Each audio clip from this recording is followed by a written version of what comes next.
Welcome to Pathways Through the Prairie, the North Dakota State Library podcast, where we will interview North Dakota librarians and staff, state government leaders and employees, and interesting North Dakotans. I am State Librarian Mary Soucie, and I am delighted to be joined today by my friend Lesley Allan.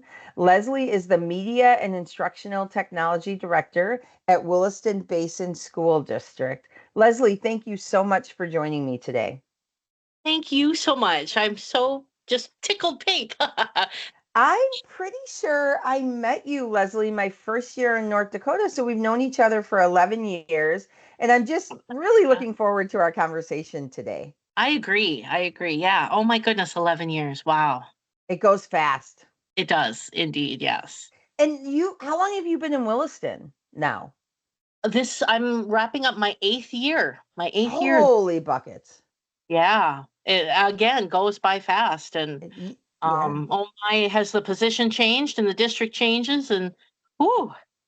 Yeah. Well, I look forward to hearing more about that. So let's jump right in. The Okay. State Library's vision is providing pathways to knowledge and opportunities. What was your pathway into the library world?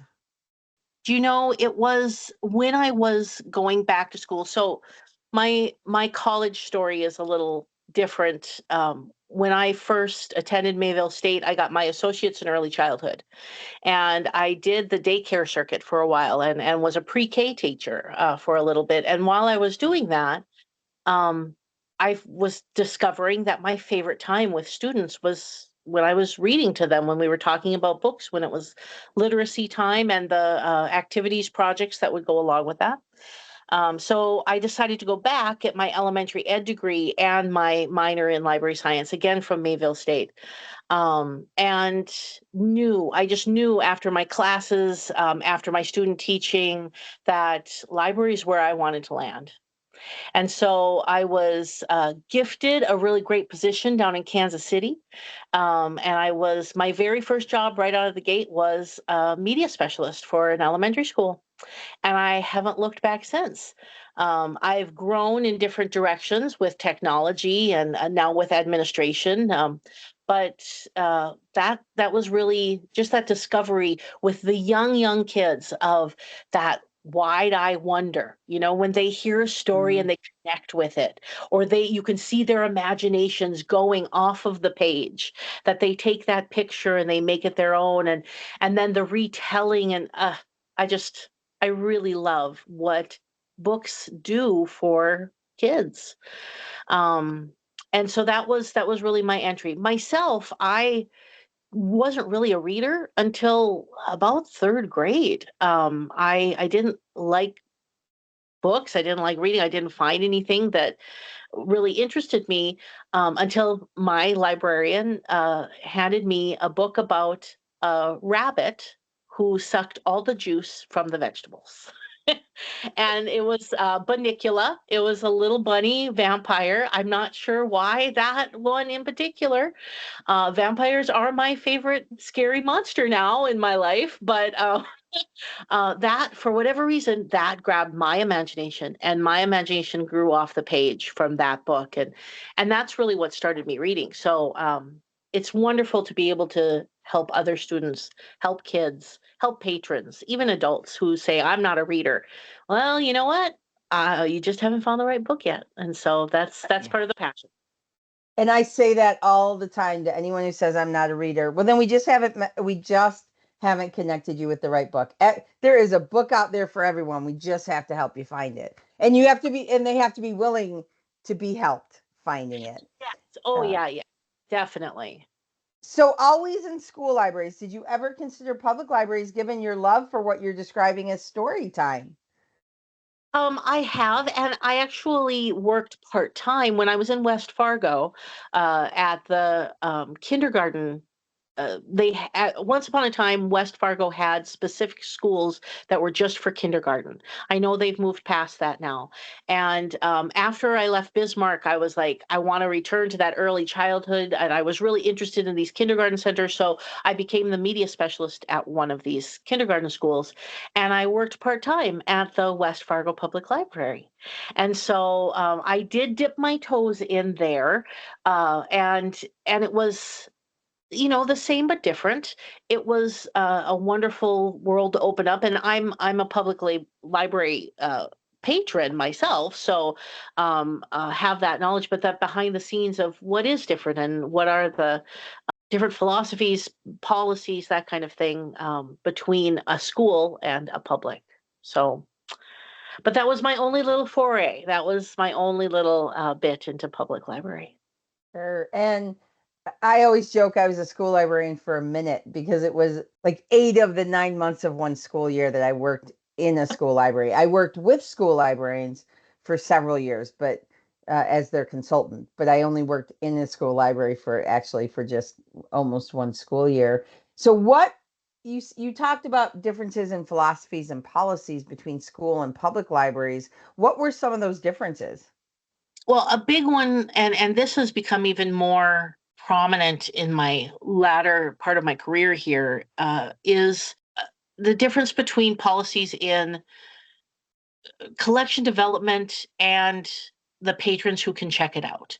Mm-hmm. We've had so many discussions because of state legislature bills, because of Moms for Liberty, because of censorship and book banning, and I believe that there is a little bit of a difference because in a school library we talk about being appropriate, and that's kind of the fine line that we have to walk when we talk about curriculum. Does the book support curriculum? And yes, we talk about those personal choices with kids. And does it provide? Some students love your fantasy and they love your sci-fi, but they love historical, all of that balance. But I think in the public library, they embrace that freedom to read a little bit differently than we can Mm-hmm. in a Sure. public school, because we've just got those other elements um, that kind of dictate what's in our collection. Mm-hmm. Sure. And I mean, all libraries, ultimately, the philosophy is to serve your community, whatever your community is. Every library has a community Yeah, and they serve it. And it's a little different, like you said, in a school library, because primarily, number one is to support the curriculum. Number two is to support lifelong learning. Whereas in a public library, that might be flipped, and lifelong learning might be their number one priority. right. Yeah, definitely. Just as So you, important, and just as important for our patrons. But yeah, we just have to operate a little bit differently there. sure. So you've said since you've entered school libraries and what your life looks like now, there's been some changes in in what the school library role is. What are some of those differences? Well, just from looking at Williston, when I first arrived, my position wasn't what it is today. It was elementary coordinator. I was still with students. I actually covered 3 schools, plus did the elementary coordinator position, and it was what was handed to me was, and nothing. Please know that I'm not saying anything untoward about the person who came before, but what was handed to me was a calendar, a monthly calendar, and it had each week a theme, and that was then given to the media assistants, and they were the ones that were running the library, and they would pull books on that theme. They would read a book about that theme, and that was kind of it. And so the difference for me is that we've grown our media centers here to be hubs of literacy, innovation, technology, and we've embraced our standards and we've created lessons, and we have bridges built between the classrooms and the library, and that's been that steady past 8 years of what we've really built. We have qualified librarians in all of our schools, and we have our media assistants that are still a big part of our world, but it's really changed here within Williston. Um, Within my the span of my career, of course, technology is the big theme changer from when I began to right now.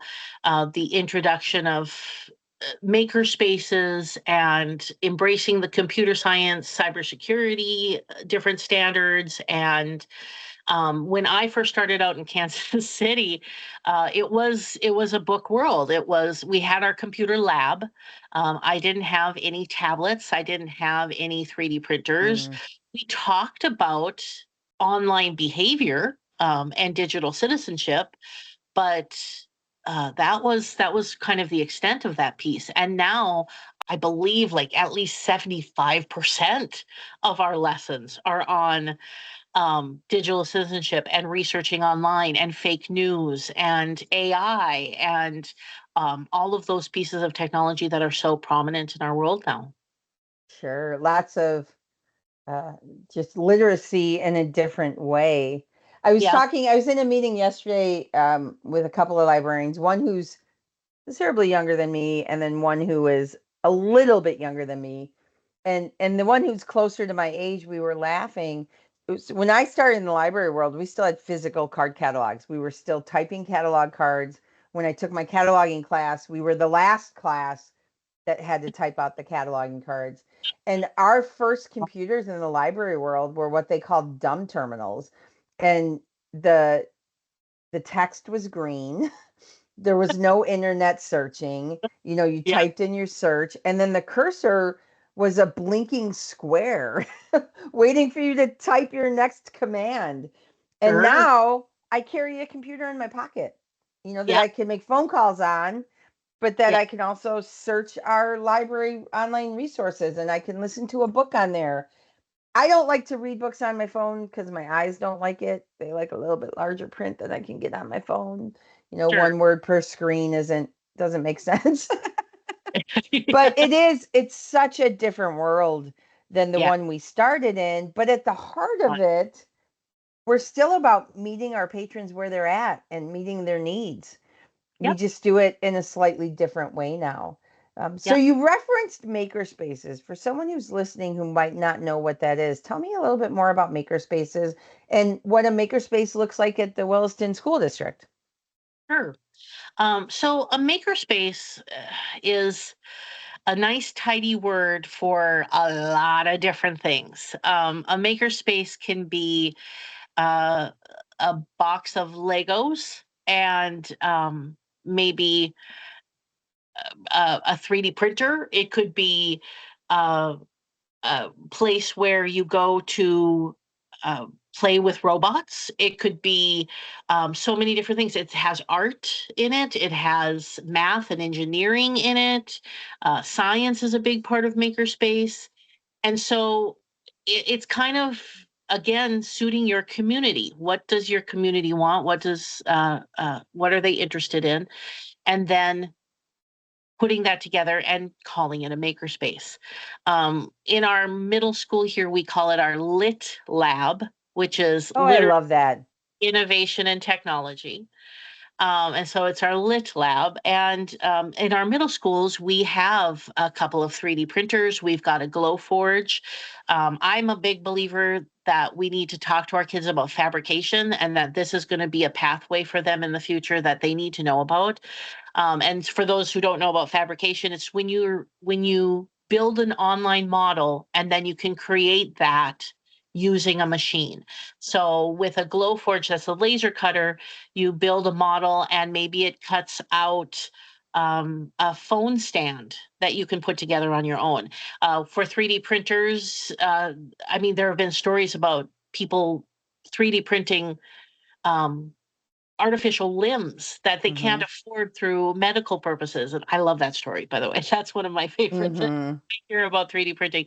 And now we have 3D printers that can print on food and different things. So this is Mm, a fabrication is going to be big for our kids, I think. But yeah. beyond that, we also have we've moved all of our drawing and art books into our makerspace at the middle school. And there's just a plethora of different paper and paints and markers that kids can try and be expressive that way through their art. Um, we have included some edutainment, is what we call it. There's lots of games and puzzles in our maker spaces. Um, Yeah, it's kind of just that non-judgmental space where kids can explore and just discover something new that they might really enjoy. And then we try to tie it to a book, of course. And we have books about 3D printing and books about art and books about, we have a really great thing that our fourth graders do. They do some video game design. But before they do that, they've got to go through some board games and they talk about the rules and the procedures. And then when the video Mm, game design comes along, adding that in. So I'm rambling a little bit, but that's kind of makerspace here. It's a tiny hmm. for a lot of different things. I love that. One of my favorite makerspace stories from North Dakota, one of our small rural public libraries has a 3D printer that they got through a grant. And they had a farmer in their community come in, needed a piece for an old tractor and could get the piece, but it was really, really expensive for like a really teeny tiny screw or something of that caliber. And so the librarian said, "Get me the schematics." And she was able to plug it in and print out and save this farmer literally thousands of dollars for one teeny tiny piece that kept his tractor then running. Which so Uh, the practical uses of a 3D yeah, printer is pretty amazing. I mean, big yeah. things. I mean, a new limb, that's huge. But even, teeny tiny things that make someone's world better. I agree with you. I think fabrication. I did not know there were 3D printers that write on food. You can laser cut on food. So like I've seen it done on coffee and on macaroons and on where you can make a design on. But there's also a 3D printer. We flirted with buying one just to have it, but we didn't drop the money on it. But it's a chocolate 3D printer. So it heats up the chocolate and it'll print out the design. And then, of course, the chocolate cools and then you can sell your design in chocolate. We really thought about doing it for, and then having our logos for each school, right? And then, but Oh, no, cool. that was a little too frivolous. But Well, and I have a niece getting married at the end of June, and I'm making the favors for her wedding. Nowhere near as fancy as 3D printed, but oh, I wish you wouldn't have told me about that, Leslie. I am I'm familiar with the Glowforge, and as you are, I am a paper crafter. I'm recently back into scrapbooking. I actually just went to a craft retreat last weekend from Thursday through Sunday, oh, and just absolutely loved it. I'm making a scrapbook, pictures of my mom, who we lost a year and a half ago. And I'm making an album for my son and his new bride as well, and it's just so oh, much fun. But I'm familiar with the Glowforge, and I really want one, but I haven't been able to justify the I haven't been able to quite justify it for home use I'm yet. not being sponsored by Glowforge whatsoever, but the Glowforge Aura is very cost friendly, and so it's the smaller one, and it'll do what you want to do. So just Glowforge Okay. Aura if you want it. Okay, good to know. A lot of our public libraries have also ventured into libraries of things, which is circulating non-traditional items. So circulating things that aren't books or audiobooks or DVDs or that type of thing. And you've touched on some of those things as well, because you've talked about games and puzzles. No, Are there no. other types of non-traditional items that are part of your school library? More so at our high school level. We just this year, I've been working with the library there, and we've started something called a secret menu. And so students can learn how to cross stitch or knit, or they can learn how to do origami. And we have a lot of different choices for them. And then they can do this within the library, but they can also take something home with them if they want to. We're at Cool. a very, very basic beginning of this. And so it was something that we started out with just in the library. And next year we hope to expand a little bit more about the take home piece. But the gaming piece has really taken off in our high school library. We've got so many kids that are coming in because they can connect with their friends. They don't have to have their device, and the games are typically very simple to understand. And sometimes we can find them in other languages too. So we've started with our secret menu. We've also got our instructions in different languages also. So really excited about where that's going to take off and go to. Yeah, that's really cool. I may have to come for a crochet lesson because I'm a flunky of long time ago. My mom's library. My mom was a librarian, and her library had a crochet club, and I failed out. My mom's like, just stop. So and I've never been able to pick it For up since crochet, then. because I'm But not crochet either. So I can't knit either, Lesley. So I'm oh, pretty much okay. the paper side of the crafting world. Or I can do it. I can do cross stitch and plastic canvas, and those kinds of things. But Sure, sure, sure. one of the big pieces of legislation this year that passed near the very end was the bell-to-bell cell phone, where students will not be allowed to have their cell phone on them from the starting bell of the school day until the ending bell of the school day. So I imagine your gaming and your the other opportunities that you have might become even more popular as kids don't have those devices in their pocket for their study hour or their lunchtime. Do you Mhm. anticipate that as well, or It's certainly haven't thought about something. it yet? It's something we've thought about for sure. Uh, Within my district, and I'm sure with a lot of districts, sometimes there's a disconnect between admin and your media centers. And so I think it's just that we haven't advocated yet for it since it was such a late bill. Sure. Uh, we haven't put that idea in our admins' heads yet, but it's something that we're talking about certainly at the middle school, high school level. Yeah. Course. What do you think people would be surprised to learn about school libraries? Oh, um, I think what we've been talking about is surprising for a lot of people. Teachers within my own district sometimes still have that idea of, well, you don't do anything in there except for catalog books and checkout books, and it's gotten much better over our time that we've grown our libraries, and I think it's few and far between now of those people who consider libraries a little archaic, but yeah, I think that that's still the surprise, even for our parents. Recently, Lewis and Clark, shout out to that media specialist there. She embraced 3D printing for the first time this year. She was very skeptical of it, and she's a new media specialist herself. She's been in the library for years, but she just graduated a year and a half ago with her degree and just got her master's in a year. Oh my goodness. Anyway, um, Wow. and so she's a rock and rollin', and she did 3D printing for the first time. And the parents that came in, it was a collaboration with a classroom, and the students had to research a famous person and then go into, we use Tinkercad in Williston, and go into Tinkercad and build something that represented that person.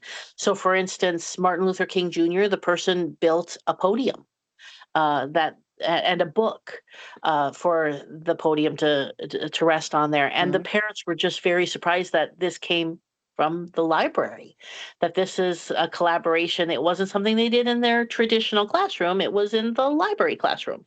And that's an important piece that we need to, that's a big part of our advocacy that we need to keep shouting out, is that this is what our modern libraries look like. This is what we're doing in here. So I think that's the Mhm. biggest surprise for a lot of people still, like, oh, you have a 3D printer? Oh, you have a glove? Oh, you play games? Oh, what? So yeah, that's a big part of our Mhm. advocacy here. Sure. And what a cool project. I mean, what a neat way for those kids to learn without even realizing they're learning. And that's Yeah, a role that I think libraries play a lot, is we yeah. teach people in non-traditional ways to the point where they don't even realize that they're engaging in the lifelong learning component that all libraries promote, whether it's officially part of the vision or the mission. All libraries are about lifelong learning in one way or another. And I love the way that you're collaborating with your classroom teachers as well. That's Yeah. really awesome. Yep, it's a big part of recognizing that libraries are still so vital to our schools and needed as a part of our education system. So, yeah. And then to find out there was a really great piece that connected to this is that a lot of students were telling her, hey, I've got a 3D printer at home. My mom and dad have a 3D printer at home. And one student even said, yeah, I was able to teach my mom and dad something about the 3D printer. So it makes family connections and yeah, it just helps build that community. It's so great. Yeah, and it's crazy what you can do with the 3D printer. One of our colleagues at the state library has a 3D printer and um, has done some really cool things. One year he's part of our leadership team, and so one year for Christmas we collaborate on different things for our team, and he printed everyone like it's round. It's the size of a Pringles container lid. That's the lid of it, but it's just a round container that was divided in three, and I use it actually to carry my vitamins back and forth each day because Oh, it's yeah. perfect. I have three vitamins, three spots. He made me one that didn't have any dividers in it because I had something I wanted to carry in my purse. And so he just printed one of those off for me, and it's just super fun what you can do with those. So Yeah. that's also on my wish list for my craft room. I just again haven't taken the plunge quite yet, but Yeah. You whenever I, aside about, yeah, those things that you need in your craft room. We'll right. decide about that. Yeah, of course, there's only so much room, just like there's only so much room in a library. There's only so much room in my craft room as well. But Lesley, whenever I talk with librarians, I never say to a librarian, "What's your favorite book?" Because we'd be Oh, waiting forever, right? We right. can't just most people are like, "You mean my favorite 10 or my favorite whatever?" But what is a book that you've read recently that you've really enjoyed and that you love telling other people about? Well, I'm a fantasy sci-fi geek, and so that's my Okay. genre. I can at least say that I might not be able to say a specific book, but my favorite genre is fantasy sci-fi. And Okay. there's one recently that I picked up called Apprentice to the Villain. I think that's Apprentice to the Villain. The author escapes me right now, but Apprentice to the Villain, and it's just this lovely tale about a female lead who is in search of a change in her life and stumbles upon this villain who needs an assistant. And there's a sweet romance backstory to it. There's a lot of action and adventure, but it the thing that was, I think, most prominent to me is that it really showcased how stereotypes can influence Mm, not just one person but a community, and rumors, and um, a lot of it with the villain is, well, I heard from my cousin who saw this secondhand from, and the villain is, yes, a villain, but also a complex person. And it's a really easy read. So if anyone listening picks it up, woohoo! It's an easy read, but it's got a lot of depth to it too, and it's just fun. Oh my gosh, so fun! great. Well, thank you so much for sharing that. Science fiction and fantasy. I love some fantasy. I grew up reading the Susan Cooper, The Dark is Yep, Rising yep, series. Love that series. yep.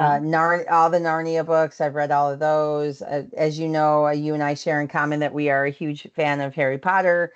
Yeah. As we were chatting before the podcast, we shared that we all both have dogs named after Harry Potter characters, and both of us think we chose wrong for our dogs' names. Wrong character, wrong. Just stick with Yeah. Hermione.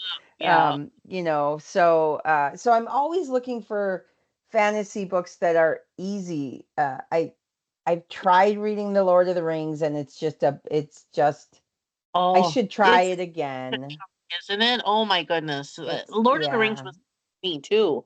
Mm. But that's what makes this one. I mean, there's magic and there's creatures in this book, but it's fantasy that you can just get on board with. It's nothing that you need backstory for. You don't need to Hmm. take a big leap of faith. Yeah, it's a good little book. So yes, you should try it out. Is it adult or young adult? It's adult. Yeah. Okay. And there is a part 2 that has come out, and now I'm waiting on part 3. And Okay. so it will be a series, but that Oh, was a I good. do love a good series. Yeah. Yeah. I am all about a good series. So awesome. So Lesley, I usually like to finish when I'm talking with librarians on the podcast with an opportunity to share your library's elevator speech, or what's the one thing that you want listeners to this episode of our podcast to take away about your library. One thing to take away would be that we can continue to work with our traditional media center idea and make them modern at the same time. That when I start talking about our lit libraries here in Williston, I know I've had a lot of people say, well, you must not check out books very much, or you must have abandoned your collection development. And no, no, no. We can balance this. We can do both. We can still be that traditional place where a little third grader comes in and finds Bunnicula and decides that she loves to read, and in the same breath, teach about digital citizenship and how to find fake news that rabbits don't actually suck the juice out of their vegetables. And most of the time, maybe we'd have research on that.